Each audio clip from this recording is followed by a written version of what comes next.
Take it away. That's a really good robot voice. Welcome, everyone. Thank you so much for being here for this panel. Thank you to Terry for organizing this wonderful weekend of informational sessions. It's so funny to think about having these, kind of official panels on something as silly as improv, but we all love it so much, and it's something that takes all of us to keep alive. We're a small but very smart and very mighty and very passionate community. And I love seeing it when I get to go to colleges to lecture or coach or perform. I love seeing it like alive and well in the hands of like such creative, smart, positive, inclusive, and really hungry for knowledge and improvement people that I do. So I am here to moderate a panel. We have some experts here to speak with you, so I will be introducing them to you. Please welcome Tate Denham. Hey y'all, I'm Tate. I'm at Furman University. It's a small university in Greenville, South Carolina, and I lead the troop Improbable Cause, a very small troop of about 9 members right now who I describe us as just very, very goofy. Awesome, thank you. I will introduce Audrey Sparrow. Hi, my name is Audrey Sparrow. I go to James Madison University. My team is new and improved. We were established in 1999. We are JMU's oldest and boldest comedy troupe on campus. And we have usually 10 people, and we do short form with some long form in our shows.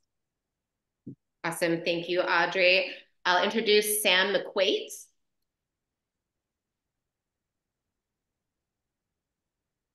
Sam, we got you? Oh, there we go.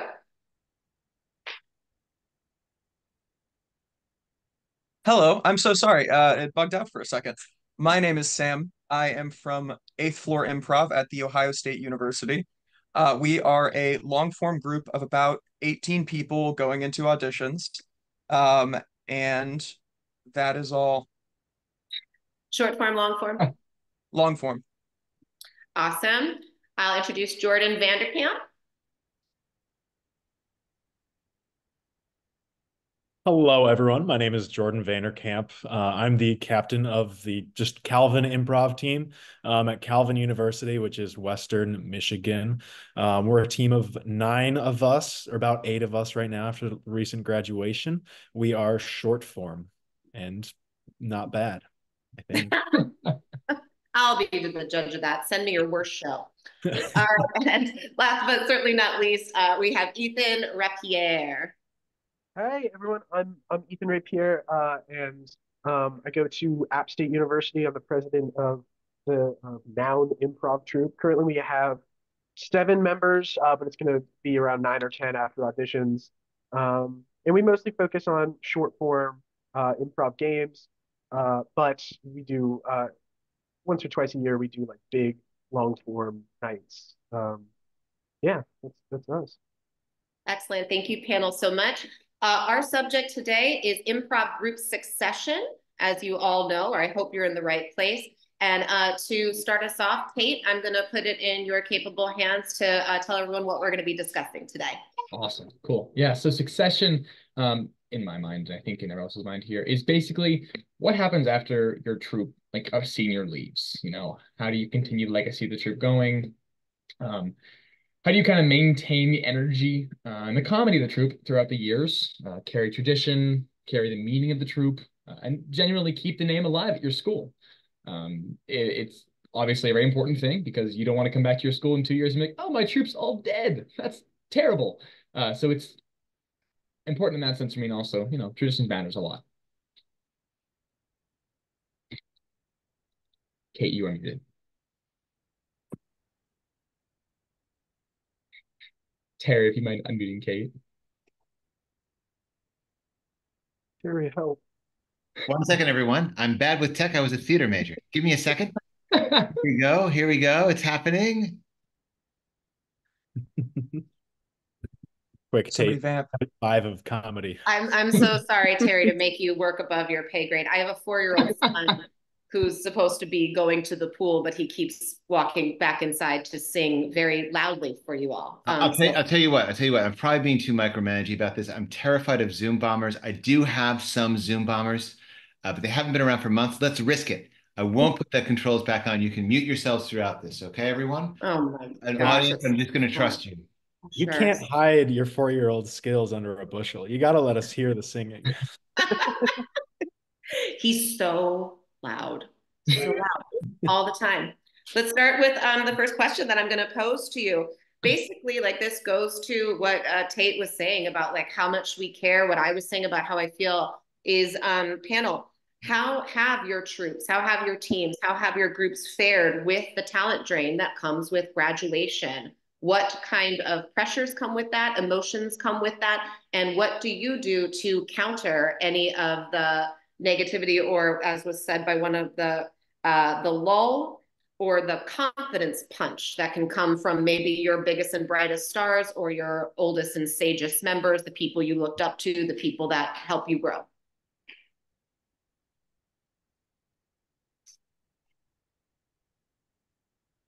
Tate, I thought you Yeah. were Oh, starting. yeah. Yeah, Tate? I'd be happy to start. Thank you. Excellent.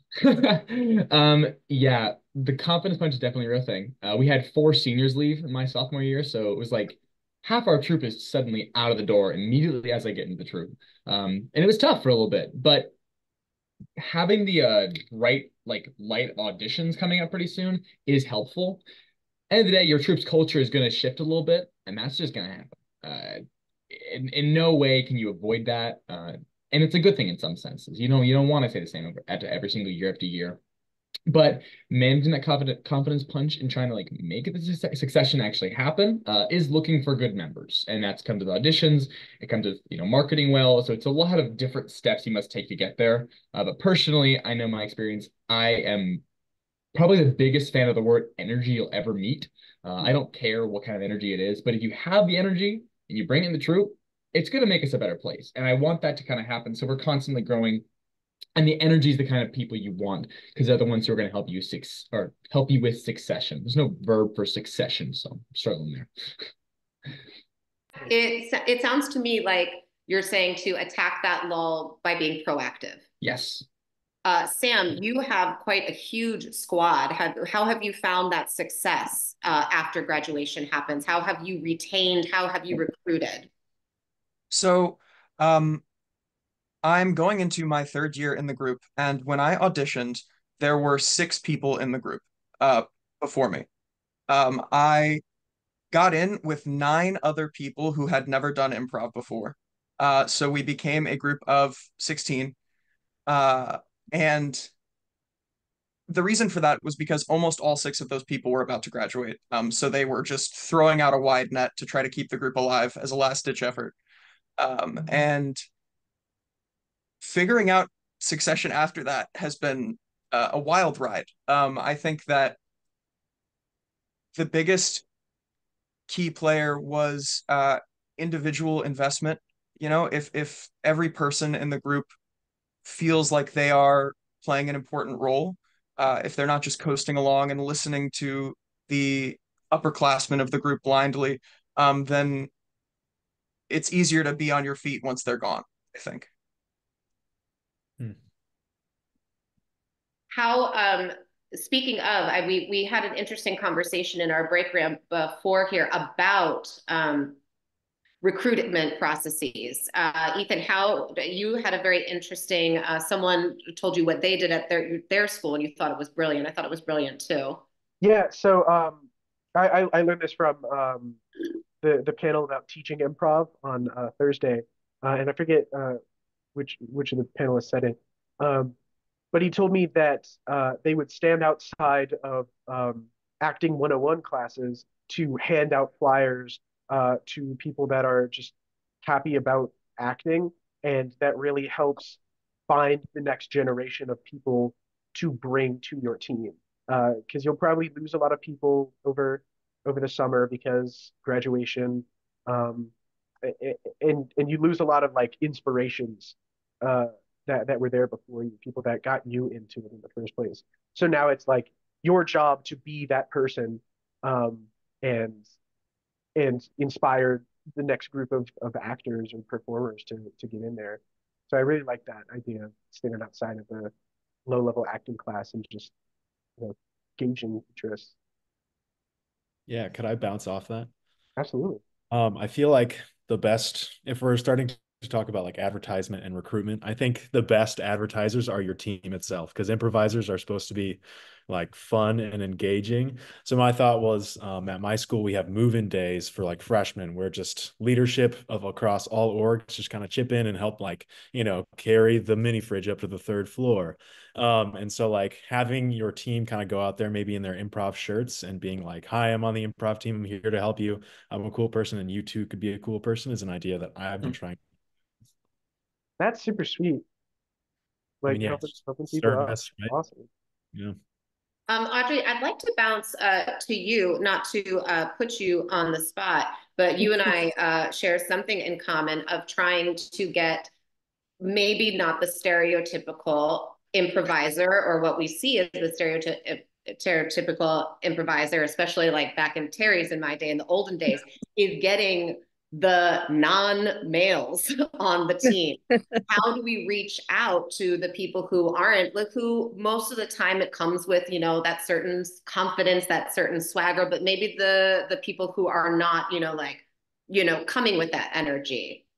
It's definitely been a feat in my team. I came onto the team and I was one of three women, and everyone else is, mostly straight white male. So that was Boo, the worst kind. But it's all about getting inclusive and making sure that you open the door for more people.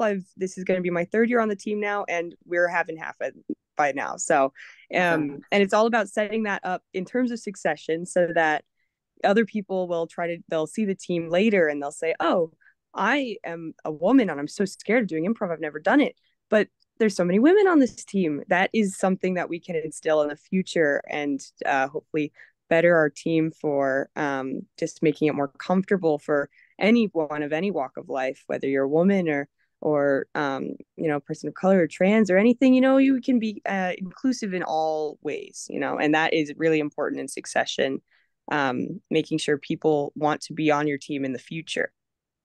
And getting creative with your recruitment. I love the fact that you're carrying refrigerators up 3 flights of stairs. I love the idea of going outside the acting 101. I also suggested the dance studios, where you are stereotypically going to find more women, but anyone who likes to be on a stage, debate club, or what did we say the fancy word for that was? Forensics. Forensics. People who like to talk, people who like the sound of their own voices like we do.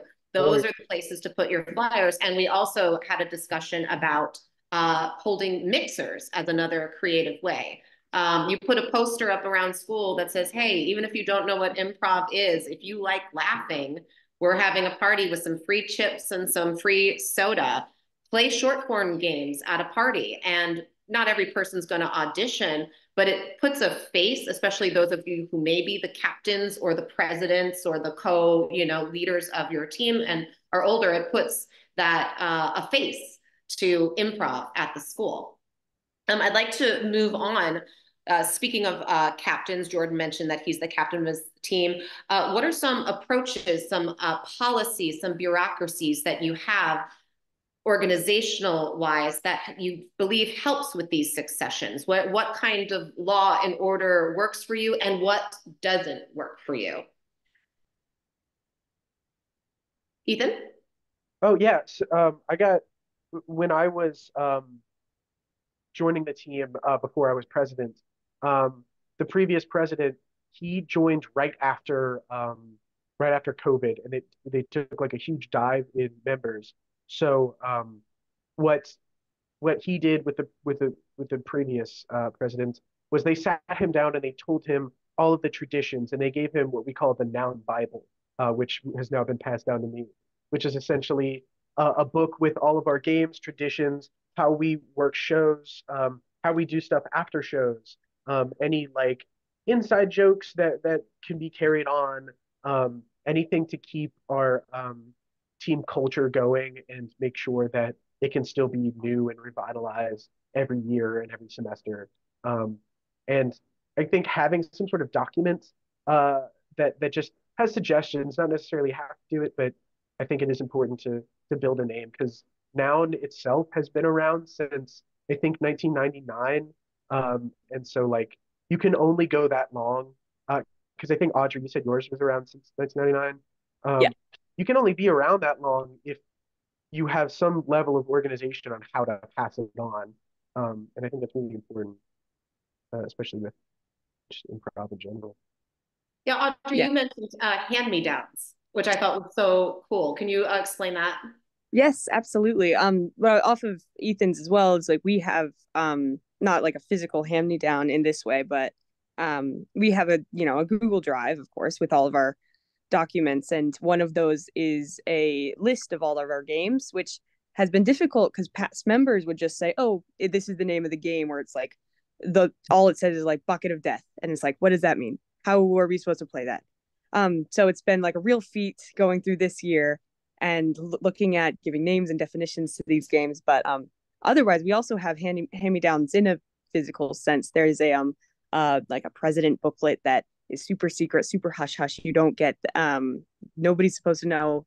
But when you get the presidency, you get this secret book with all notes from all of the past years, and just you get to see what past presidents have said about their team, advice, stuff like that, which is just so cool.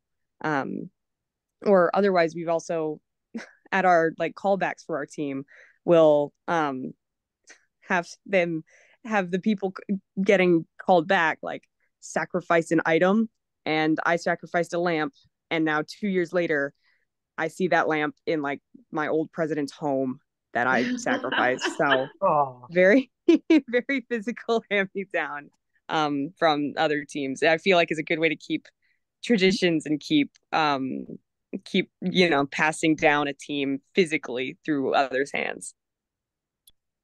Jordan, explain how someone becomes in a leadership position at your in your program. Like, is there a voting process? How is that decided upon? Is it something that you've seen last through generations of the team?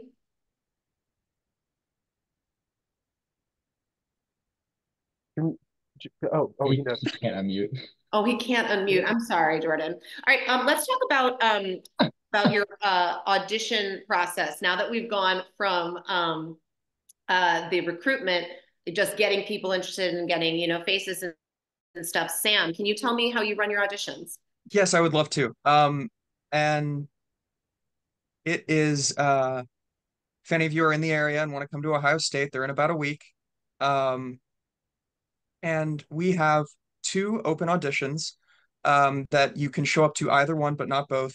And during that audition process, an auditionee will do a 2-minute scene with another auditionee. And then everybody will do that, and then we'll do that again. Everybody goes with a new partner. And then we kick them all out and talk about them. And then we have callbacks, which we start off doing the exact same thing, a 2-minute scene, and then we will transition to a 2-minute scene with an eighth floor member. And before that time, we've normally had a meeting where we try to identify possible weaknesses in each auditionee, and then we like almost kind of choreograph the scene to try to see bring out certain things in an auditionee or anything like that, and kind of test them in any way we think might be a good way to test them.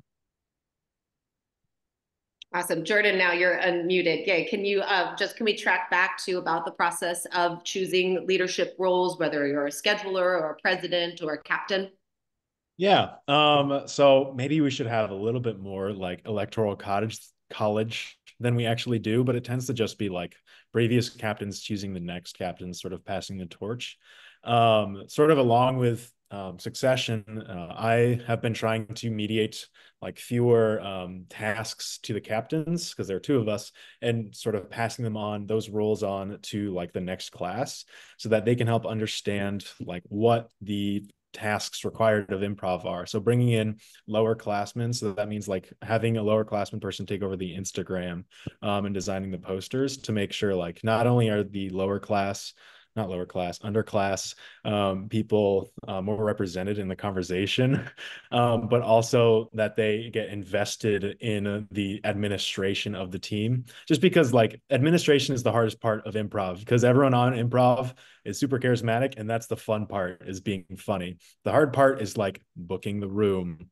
And so like not just dumping all this administrative stuff for the first time ever onto the next class, I think is important to helping them sort of ease into this world of college bureaucracy and red tape. Yeah, if anyone wants to chime in or disagrees with that. Similar at your guys' schools? Similar, most of you are in a leadership position. I think all of you are in a leadership position on your teams. Have you found that spreading the love is helpful? I mean, and we're talking about this Google document, Audrey, that sounds exhausting. Yeah, and we have like in our school, we've got like on our team, we have a constitution and everything too. We do like democracy. We vote for our like president, vice president, so far as even a secretary, treasurer, and PR person too to like decide who is what. So just more I don't know, decisive throughout the team, but it's always been a very good way to pass the torch, like you were saying, Jordan. Um, with all the work that you put into it, and especially if you are getting the underclassmen involved, something that can happen, especially with all the other outside pressures that happen with college, is how are we making this fun enough that we can retain, and what are we leaving behind when we leave? I have always said that you don't have to like your teammates, you just have to trust them, but it doesn't hurt if you like them. Some things that I have found in being helping with the feeling of fun, besides like, oh, I'm trying to book this room, or oh, like, you know, we didn't have a very good show last night, or oh no, only like 26 people came to our show. Social time, like I mentioned, mixers, book clubs, a movie club, having your team socialize outside. Do you guys have any methods for helping that team camaraderie and being like, hey, it isn't all just about improv. We can take a minute and talk about something else. Yeah. I can hop in here. So the day after our callbacks, we immediately, do all the initiation stuff we might have that night. But we give them a list of things, and on that list says, we're going on a trip on Friday, pack your bags. Give them a packing list and give them nothing else. Pick up on Friday and take them camping for the weekend, which is always a good experience for people who don't know how to camp. But that's the moment where we kind of like have that instant bond that happens, and you're able to kind of start forming the inside jokes, onboard them to all the culture you have going on. And it's absolutely none of that like nitty-gritty corporate stuff that we need to do, obviously. That happens afterwards. But it's this moment of outdoors, like outdoors, outside the classroom, outside the, whatever improv room you're in. And that kind of carries on because at that point, you make friends through bonding through trauma. Camping is usually traumatic in some ways, so always happens something good there. Anyone else have any fun? Yeah. Well, you said beforehand to sort of like speak up if you disagree, and I disagree with that. You don't have to like your improvisers. For my group, like I think that is the focus.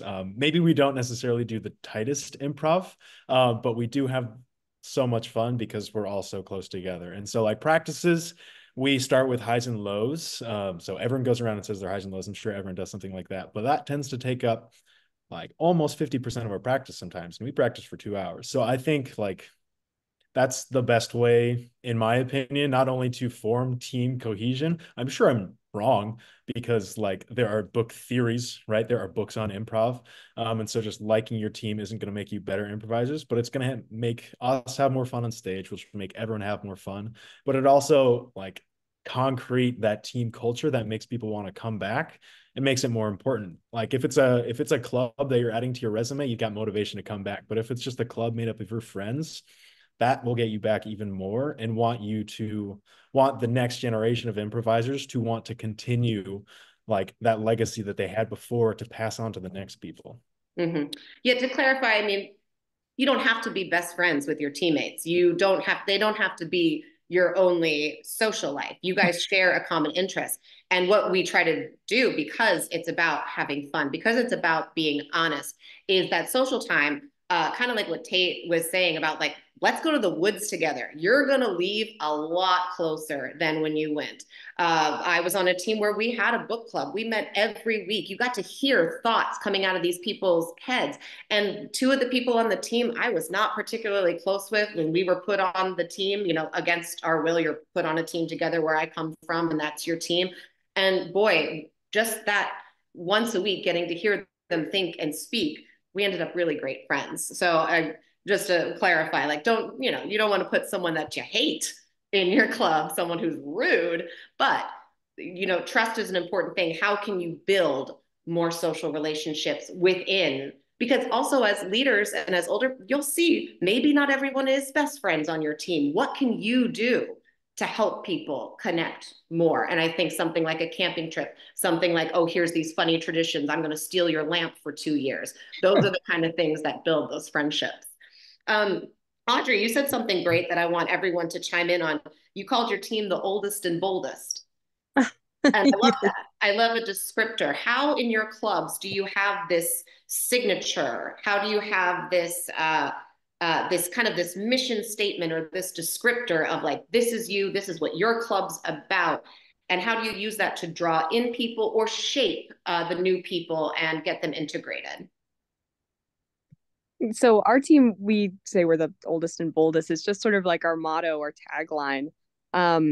We just sort of use it as a reference point, sort of as our history, because we are an older team in history, and so it's just sort of a way to say to new people coming in or to audience members like, hey, we have this history, and we are going to be basing our troop and our culture on this team is based in a history, and like that's just sort of where we come from as a team and as what we do and just base our culture off of. Sorry. Awesome. Anyone else?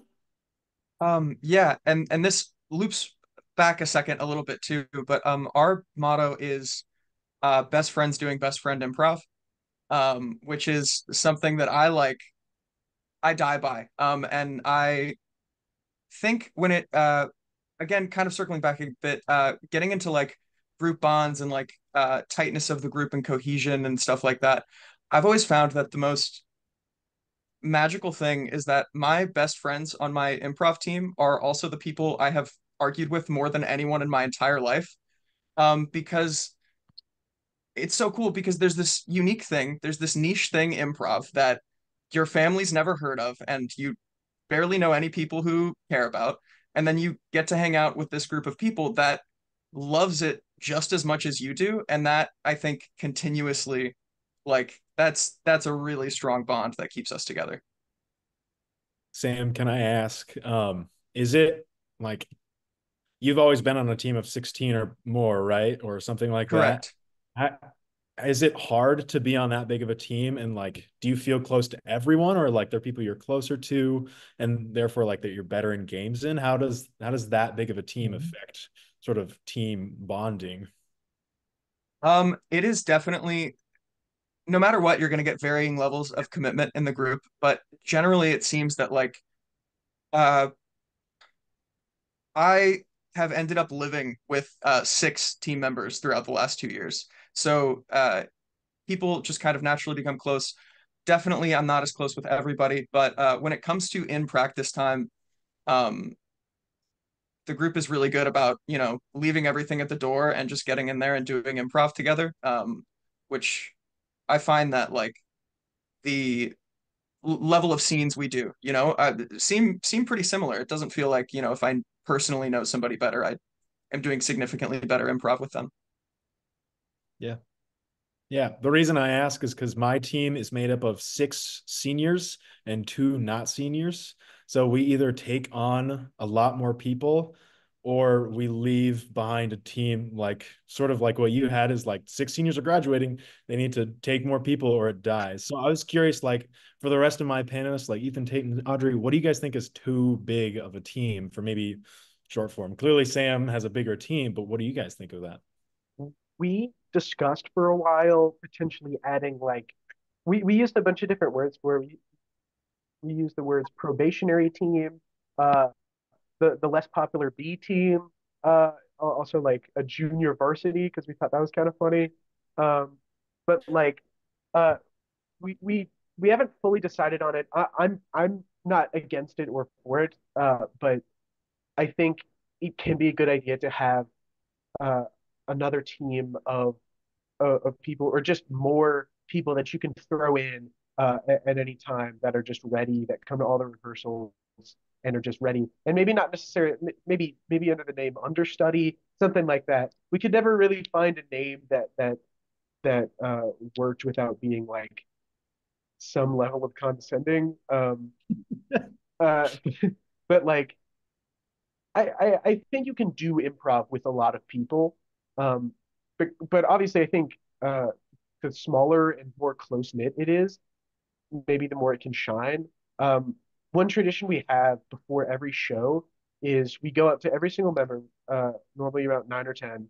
We go to every single member and we give them a hug and we say, "I got your back," because we know that on stage you should always be able to trust your scene partners. That's really important. And like Kate, you say you don't have to be friends with them, but you have to trust them. Have to trust Um, them. yeah, and we've had like members before where maybe they haven't got along or maybe there's some tension, but it never shows on stage. And if it does, that's when I step in because I'm like, that needs to always be there. I don't care if enemies on the court, friends off the court, but switched for improv. Um, Real ones understand. Uh, but like I think it's important, mostly down to trust. And I think as long as you can keep that trust up with more members, I don't think the size of the team really matters. It's about what you do with it.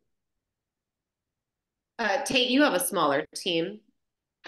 What do you think about this question? What do you think about size of team versus, and what about the possibility of if you do have an influx, having a understudy team or a junior varsity or, you know, the people who are not good. That's what you're calling them, right, Ethan? Like the Yeah. bad people. Good. Yeah, the bad, lamer people. Bad people. Bad people we don't like. Good. Yeah.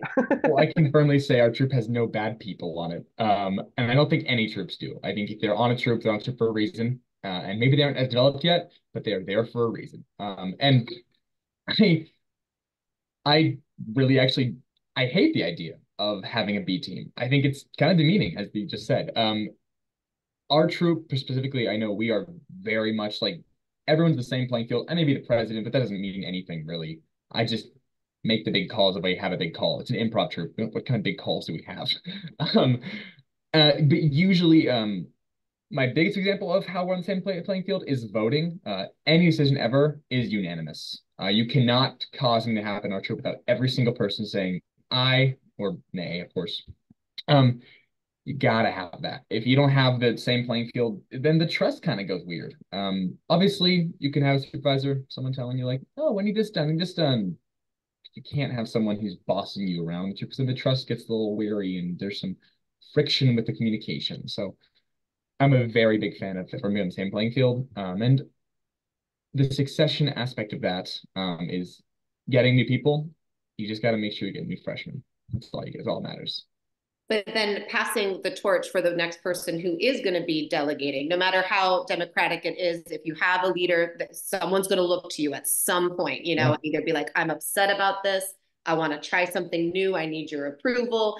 I really want to do this show. Can you make that happen? When you are passing that torch, and this question is for all of you as leaders of your team, how do you feel comfortable when you leave? How will you feel comfortable when you leave that you have the right person, especially if you don't have a deep bench?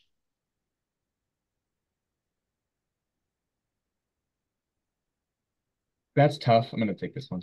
Uh, it's we all trust one another in improv. That's the golden rule. It's about taking those risks. I had somebody this past year doing our social media, and they wanted to make a video of all of our improv things we compiled over the past year, and it was 2.5 minutes, and it was incredibly goofy, but they posted it, and it was well received. Total risk on my part, could have been received terribly. It's that kind of stuff. Just someone who has that energy, like, oh, I want to do this, want to do this, want to do this. Let them take that ambition and run with it because it'll come back and help your troop at the end of the day in some way. And that also helps develop their confidence and therefore their leadership abilities. Anyone else? I I think in my group, so like I mentioned, I got in with 9 other people that were all brand new. And then the next year it was like, okay, we've had 1 year of experience and now we're figuring out how to do this ourselves. Um, and during that year, it almost felt like there was an occasional power struggle. There were people who uh because we did have a more bureaucratic system set up. We had, there was votes, lots of meetings and discussions about like direction of the group and everything. And occasionally it would lead to what seemed like a power struggle leading up to our elections that we have and things like that. Um, and I think that my biggest thing is that I'm the president of my group now, and more than anything, I wanted to be that so that it would almost be like no one was president. I wanted to take all the pieces of that mattered and give them out. And I talked about individual investment earlier. To me, that means having a new person run a warm up or contribute to running practice each day. We have an executive board, and one thing that we're doing this year is every time anyone on the board is like doing something for the group, whether it's like designing a poster or getting t-shirts printed, just pulling along 1 or 2 other members of the group that are not on the board with you and bringing them and like making them do it with you. I think has been really nice. Getting everybody to feel like they are the executives of the group, I think has been massive. And I forget where I started with this, but I hope I got somewhere. It sounds like hands-on is the approach that most of you have taken, is getting those. Oh God. Oh no. Uh-oh. Her son got her. That was the most horrifying Zoom exit I have ever seen. That did kind of scare me. Does it mean that she's gone when she darks out like that? I don't know. I've never seen that. That's terrifying. It's like a horror I've movie. never seen it either, guys. I've never seen it either. I mean, we can keep talking about delegation. Yeah. I'll take over for a second. I'll take Okay. over for a second. We'll see where we go. We are bumping up against time. Mhm. Let's see. Let me just see though as I speak. Let me just see if Kate's still in. No, she's still in the chat. So let me just chat her real quick. Still here. Okay, we did have an audience question, and I have a question too. But I'm scared that my question's dark. So instead of going, I'm going to go with my question first. Oh, she's gone for sure. All right. So I'm going to go with my question first. And then we have the follow-up audience question. We don't have to end on a dark note. Here's a question. Do you ever discuss, has anyone floated the idea that maybe there's a time when the organization should die? Like, is there a lifespan to an improv theater, or does it last for not for an improv theater, an improv college group, or does it last forever, or does it need to die in order to make room for new improv groups? Sam McQuaid, take it away. A very quick answer. If you come to any eighth floor show after party, you will hear a very raucous chant of "Never Die," and Okay. we stand by that. Stand by, never die, never We will die. never die in a What literal you mean by sense. that, when you say never dies, you mean never let my college improv troupe end. It's I guess there's some. I don't want to put a definition on it. I think that kind of takes away. It's an interpretive thing. When do you chant But that? sorry. Was that take? When do you chant that? Show after parties generally at some point through the night. Awesome. Any other thoughts on that?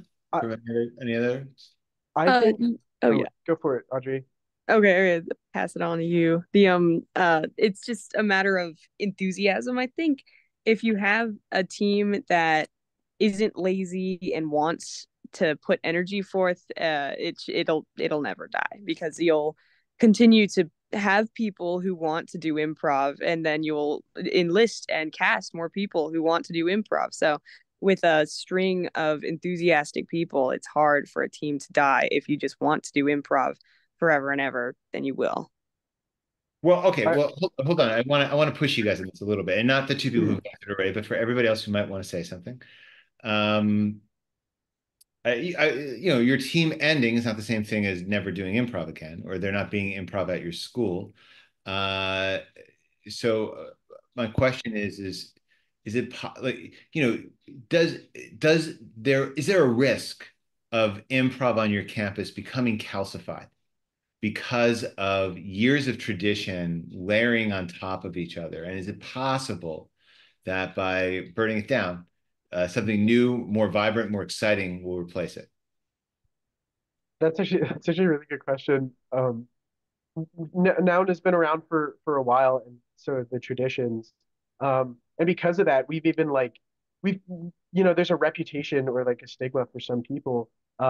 Sometimes it's really hard for us to get like official venues on on campus because of maybe tension with the theater and dance department.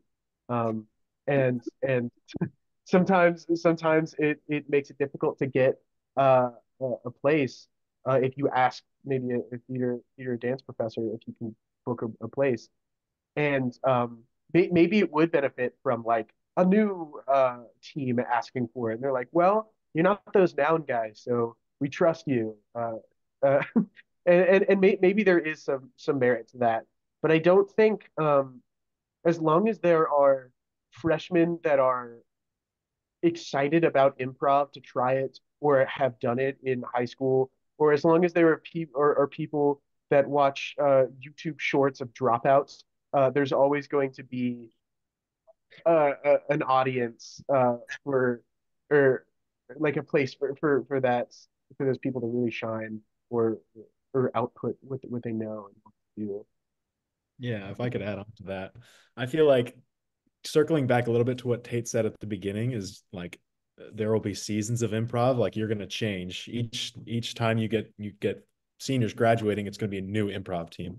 And so I think it's like a ship of Theseus in that way of like each year is a totally different team. And so I think, yeah, traditions are cool, but improvisers are pretty good at letting go what they need to, and they're pretty good at being really disorganized and not like having traditions that calcify is such an interesting word to choose for the summit, but like I don't think improv will ever get crusty. Like that just doesn't attract improv doesn't attract crusty people who are bogged down by tradition. You have tilted your head in a way that suggests you disagree, but I think like the next generation of improvisers are people that are going to take the team and they'll take what you give them and they're going to make it their own. Well, Yeah, I mean, I've seen it. I haven't seen it with college teams, but I've seen it with teams at theaters, right? Where like a Hmm. team is electric and vibrant and the best thing in the city, and then 5 years later they still exist and they're like pretty good, and then 5 years later they still exist, and it's like, what is this? It's this thing, this monster that continues to live on, right? So I just thought I'd ask you guys a question. Also, secretly, I put together this entire conference so I could convince improv college teams to self-destruct. That's been my entire goal this entire time. And I've unveiled my plan in the last seconds. I forced Kate off of the of this panel discussion in order to get that idea out there. No, I'm joking. She's already texted me. Her power went out, so may or may not get her back. We did have one question from the audience, so let me throw this question out to you all. It is from one of the audience members, and here's the question: as outgoing leaders of your improv clubs, what are your primary concerns about transitioning leadership and ensuring that clubs continue success under the next class? So this is kind of like a catch-all, summation question. As obviously you've discussed these issues throughout the entire discussion, but where's your head at? Like, what do you think is the most challenging thing for your team in particular? And I'll let you answer in any order you like. Yeah, I'll start us off here. It's so hard because you leave a team and that's it. You have no chance to come back and change it or do anything differently. So it's really leaving behind some sort of footprint and making your mark so that maybe if you want something to stay constant even after you leave, you can leave that. I know I just found an email in like our old archived emails from like that was sent by an alumni of like 20 years. And it was like, hey, do you guys still do this? Do you guys still do this tradition? And we had no idea what that tradition was. And it's just sad because it's that sort of thing where how are you going to continue doing the things that you hope that's so fun and that makes your team? Um, so I'd say just to continue tradition and to make sure that your succession is as consistent and as you pass on as much as you like. It's all about organization and keeping yourself, making sure that you pass on maybe with a written document or just word of mouth to your old members, your new members, what you want to keep seeing years down the road. Okay, I'm going to bounce out because Kate's back. Kate, we're bumping up against time. Uh, Yes. and I asked a question from the audience, which was, where's your head at as like the most important thing for your team as you transition into the next year? What do you think the challenges will be to do that? I'm going to be, just so you know, in full disclosure, a lot of people really like the light piano music that I play at the beginning of these panel discussions. So if you're in the audience, I will play the light piano music again. I'm going to be waiting for Kate to send me a cue that this thing is over, or I'll just jump in if I hear a line that I think is really funny. Bye, everyone. Hi, Terry. Thanks. Bye, Sorry, Terry. guys, I lost power. We had hail the size of like literally walnuts for like 5 minutes, and now it's like beautiful and sunny again. It's crazy. Anyway, did anyone who has anyone not chimed in on this subject Yeah, of I was going to chime in about this. I think like the documents is a great way to continue stuff. But the biggest thing I want to leave my mark on by the time I leave is like making sure that kind of cultivating a good vibe to make sure everyone knows that the purpose of having a team that rehearses is to not only make our craft better, but to take, you know, to be a stepping stone to keep this craft alive in the first place. Because this improv could very easily die if people stopped caring about it. But it's things like the college improv conference that keeps it alive, and that's where the vibe comes from. Um, but there can also be leaving traditions on like at the end of every show, do this or whatever. We had someone come in who had the wonderful idea to once a year have a improvised murder mystery around Halloween, which really works out super well. And then someone else added an annual comedy festival where you can do stand up and improv and sketches and whatever you want to do and just a grab bag of stuff. And that kind of stuff or that kind of idea can leave a long lasting imprint on the culture. But me personally, I want to cultivate a vibe that continues that everyone can feed off of uh, until we inevitably calcify and die, as Terry would want us to. Sam, did you have something to get add on top of that? Um, it was actually pretty similar. I'm a big believer in I was going to use the word cultivate too. Cultivating love. I mean, just love for each other, but then love for the thing. And I mentioned it earlier. I think the shared love of improv, the thing that's bringing us together, is like the most important thing. And I don't know how you guys feel about this. I don't want to start a new topic right at the end, but we also have like a really good network of alumni that are always readily available and willing to come through and help and talk to us, and they make their way back to shows on occasion and things like that. So that has always helped us a lot. But I think that network comes from the same thing of just like this genuine, real passion for the group and the thing that it allows us to do. if you can once a year or once a semester organize a Zoom with some of the alumni of your group with your current members, I think that that could be really cool because their involvement can be so important in keeping it alive.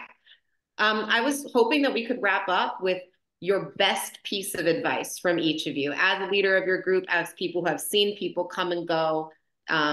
Just what is the best piece of advice that you can give these other leaders at college who are going to be dealing with succession? I'll start. Tell people what they do well. Uh, show them gratitude, show them feedback, and tell them, hey, you're fantastic at talking to people. You're going to make a fantastic leader.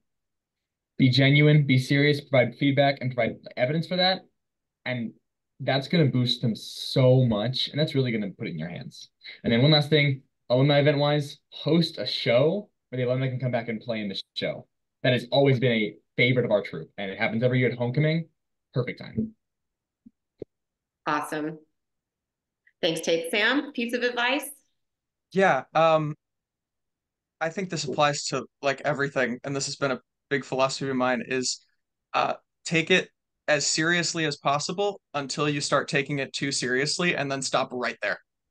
Find that line and go a little bit before it.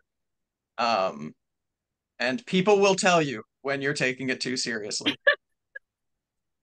I think yeah, I could not 100% agree more. Just because improv is silly and just because we're there being our goofiest and our best does not mean that it's not.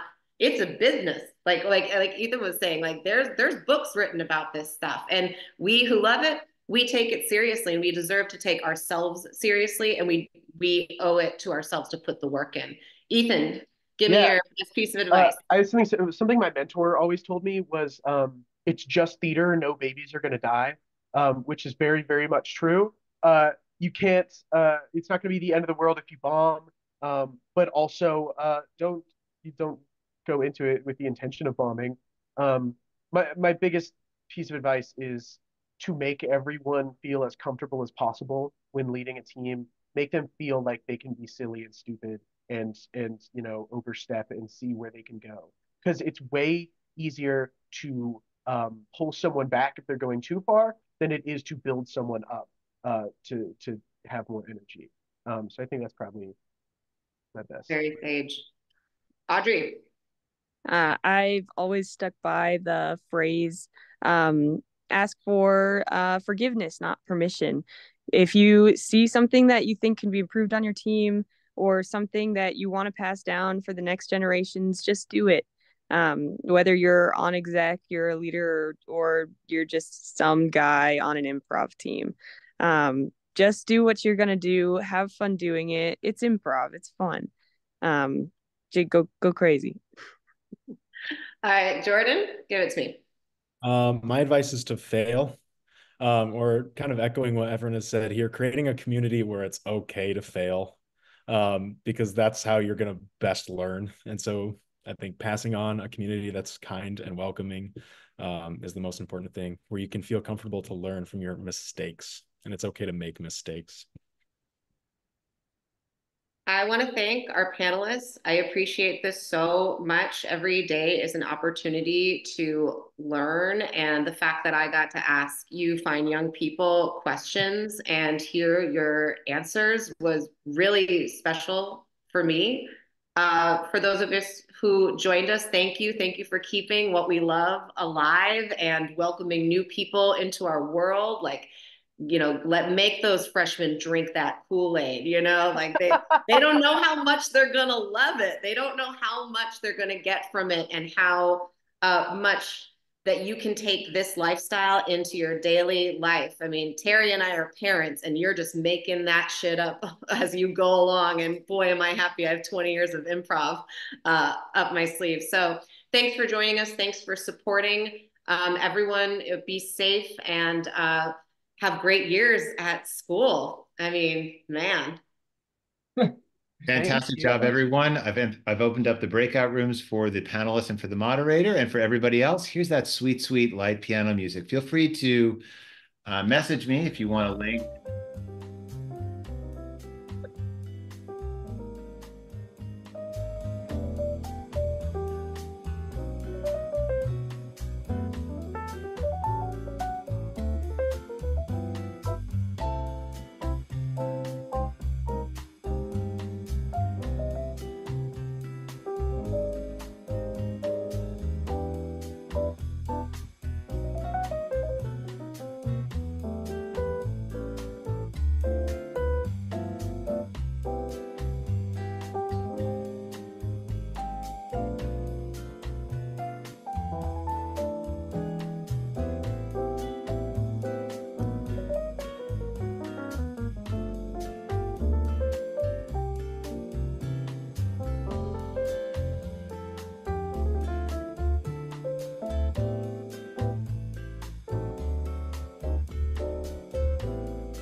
Improv.